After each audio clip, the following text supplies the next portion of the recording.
The Daily Express, Suella Braverman telling white people not to feel guilty. Yes, so Suella Braverman says white people should not feel any sense of collective guilt. So, I mean, the headline's a bit misleading. She's not saying, like, all white people everywhere shouldn't feel guilty. If you're in court and you've committed a crime, you possibly should feel guilty, but this... You've hidden receipts from an expensive dress from your husband. Yeah, something like that. Yeah. There are grounds for feeling guilty. But this sort of collective guilt where, you know, under identity politics, we're supposed to feel collective guilt over our historic role in slavery. She says that's ridiculous. And it is ridiculous. I mean, how am I supposed to... I'm supposed to apologise and atone for slavery? What am I supposed to say? Like, oh, sorry, I had a few drinks. You know, it seemed like a good idea at the time. I wasn't there. It was hundreds of years before I was born. It's such a regressive idea, isn't it? Collective guilt, original sin. It was the thing that remotely progressive left-wing politics were supposed to do away with several generations ago. It was the Catholic Church which made you feel guilty just for being born. Yeah. I don't know. Did the Jewish faith have that impact on you as well, Lewis? I think a Jewish faith is all about feeling guilty about something. Yeah. But more of a personal guilt that you've let your mother down.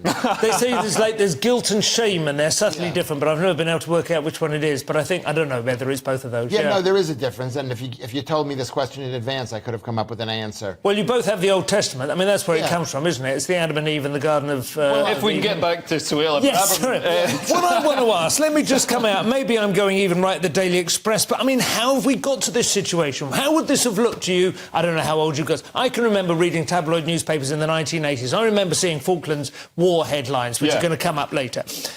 On the Sun, how would you have felt if you had seen a right-leaning tabloid newspaper in 1985 with a Home Secretary telling us as a nation not to feel guilty for being white? I mean, how did we get here? And also, she'll be condemned. The Guardian will be running op-eds tomorrow saying she's a horrible fascist racist. This is exactly like Hitler and all that kind of stuff. It's extraordinary. Not, I mean, she was speaking at NatCon, which is the sort of National Conservative Conference, and she was making quite a lot of, the noises that sound... I mean, it's described as right-wing, but as you say, in 1985 would have been pretty moderate, pretty centrist stuff. And she got in a good dig at Keir Starmer over gender recognition, saying that he could be Labour's first female Prime Minister. He doesn't know what a woman is. But she also said that multiculturalism was a recipe for communal disaster, and doubled down on remarks last month that she made about grooming gangs being almost all British Pakistani.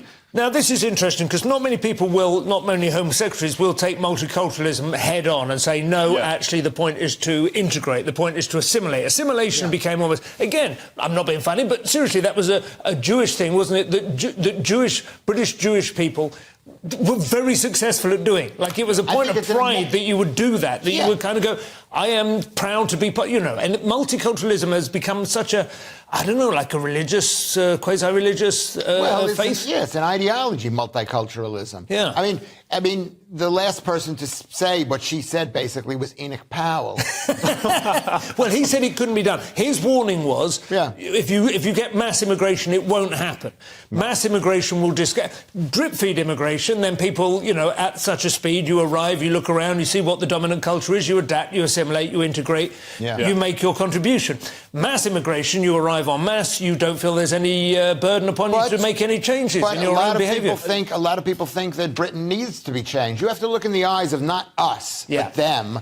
And they think that the people that are coming will actually make Britain maybe different, but definitely better, or maybe the same. I think it's insanity to say, like, Western liberal democracy, which, Britain has got a proud role in and upholding, and we've got equal rights and all that kind of stuff. That's what it needs is a bit of Sharia law. Yeah, that's absolute insanity to think that, a really strict patriarchal religion is going to fix this. I mean, I've always think that, your ideal, kind of multiculturalism, it should be different threads woven into a tapestry or rug, right? That's fine. That's a good idea for different colours, different patterns emerge.